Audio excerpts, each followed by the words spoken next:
Assalamualaikum warahmatullahi wabarakatuh. Selamat beraktivitas rekan-rekan semua. Kembali lagi dengan saya Ardian Sutiana dari Somehow House Bandung. Seperti biasa, saya akan menjelaskan mengenai tips dan trik mengenai properti, terutama bagaimana cara memiliki properti di usia muda. Tentunya tidak gampang memang, tetapi hal tersebut akan menjadi luar biasa apabila kita di usia muda memang sudah memiliki properti. Dan properti sendiri memang rekan-rekan tahu semua bahwa properti sendiri memiliki prospek untuk masa depan kita, memiliki nilai jual yang memang akan melambung tinggi di kemudian hari. Dan apa saja sih properti yang memang menjanjikan untuk kita, untuk masa depan kita, dan menjadi keuntungan untuk aset kita? Yang pertama mungkin properti dari tanah atau rumah. Yang kedua bisa emas. Tapi pada kesempatan ini saya akan menjelaskan mengenai rumah. Oke rekan-rekan, langsung saja. Mungkin yang pertama, tips dan trik memiliki properti di usia muda, tentunya disiplin dalam menabung. Disiplin dalam menabung dalam artian bahwa kita harus menyisihkan dan mempresentasikan pendapatan kita, income kita untuk alokasi tertentu, terutama untuk investasi properti. Misalkan gaji kita anggap saja mungkin 3 atau 4 juta. Nah, disiplin dalam menabung dalam hal ini kita sisihkan secara konsisten dari penghasilan kita.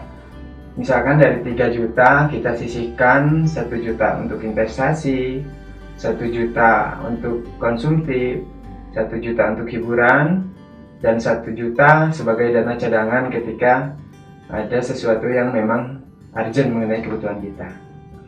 Oke, itu yang pertama. Dan yang kedua, mencari income sampingan, atau bisa dibilang secara bahasa kerennya freelance.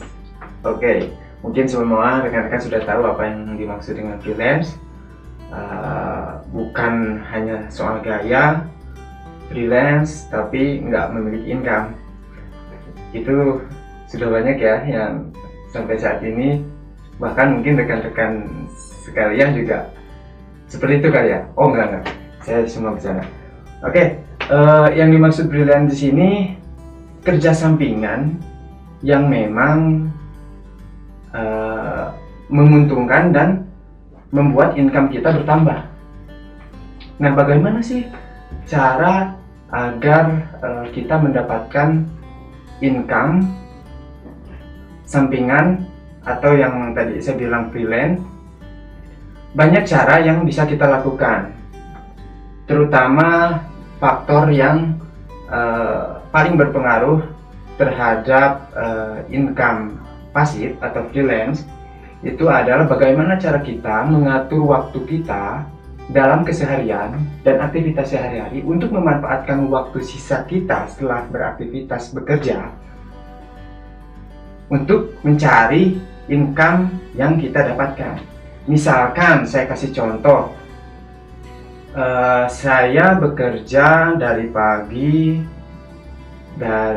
jam 7, pulang sore sekitar jam 5 atau setengah 6. Nah, ada kesempatan waktu yang bisa manfaatkan rekan-rekan pada rentan waktu, misalkan jam 7 sampai jam 9 malam. Apa itu? Itu tergantung dari kemampuan rekan-rekan. Mungkin banyak juga rekan-rekan saya sendiri memanfaatkan waktunya dengan cara dia main musik di kafe-kafe, ataupun dia berjualan menjadi reseller dan lain segala macamnya.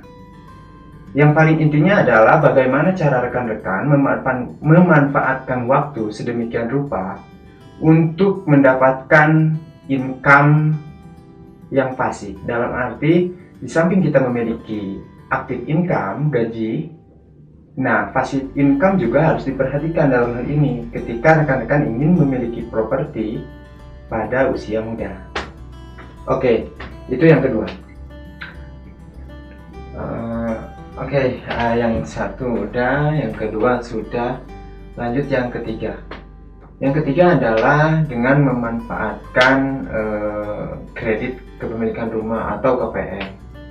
Banyak sekali program yang dicanangkan bank-bank swasta ataupun bank lainnya untuk kredit kepemilikan rumah. Nah, hal ini adalah menjadi salah satu solusi untuk rekan-rekan semua, terutama para milenial yang ingin memiliki properti pada usia muda. Banyak sekali, baik itu KPR subsidi, KPR komersil, dan lain segala macamnya. Tetapi yang harus digarisbawahi rekan-rekan semua adalah pengambilan keputusan mengenai kredit kepemilikan rumah harus sesuai dengan budget yang rekan-rekan dapatkan.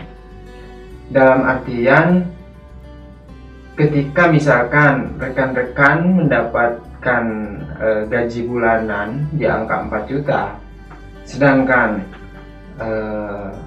kredit kepemilikan rumah dengan cicilan itu 3 juta, tentu saja hanya ada sisa 1 juta yang rekan-rekan terima setiap bulannya, dan ini akan berdampak terhadap surplus keuangan rekan-rekan semua. Nah, oleh karena itu, sesuaikan kredit dan jenis kredit yang akan rekan-rekan ambil. Kalau saya sarankan sih, ambil minimal cicilan di 30% dari pendapatan yang rekan-rekan dapatkan. Terus ada pertanyaan, memangnya bisa untuk gaji 4 juta, cicilan rumah 3 juta di ACC oleh bank? Tentu saja, bisa saja, karena banyak sekali para konsumen yang mengakali struk gajinya untuk di ACC pada program kredit kepemilikan rumah. Nah, jangan konyol deh, jangan seperti itu.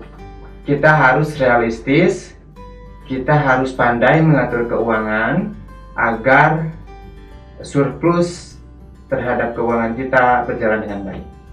Oke. Dan yang terakhir, yang pertama sudah, yang kedua sudah, yang ketiga sudah, yang keempat mungkin saya tidak akan panjang lebar.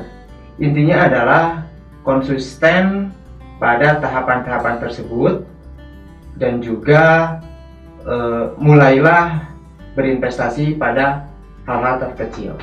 Terutama misalkan kita membeli satu kapling rumah, walaupun harganya murah, lokasinya sangat jauh, tetapi menurut riset, harga tanah atau properti tanah itu mengalami kenaikan 20-40% per tahunnya. Ini menurut riset loh, bukan menurut saya. Nah, tunggu apa lagi? Cepat realisasikan, atau terlambat, atau impian rekan-rekan semua hanya halusinasi. Sampai bertemu kembali pada episode berikutnya, dan tips dan trik menarik mengenai investasi properti yang akan saya bagikan pada video-video berikutnya. Terima kasih, sampai jumpa. Assalamualaikum warahmatullahi wabarakatuh.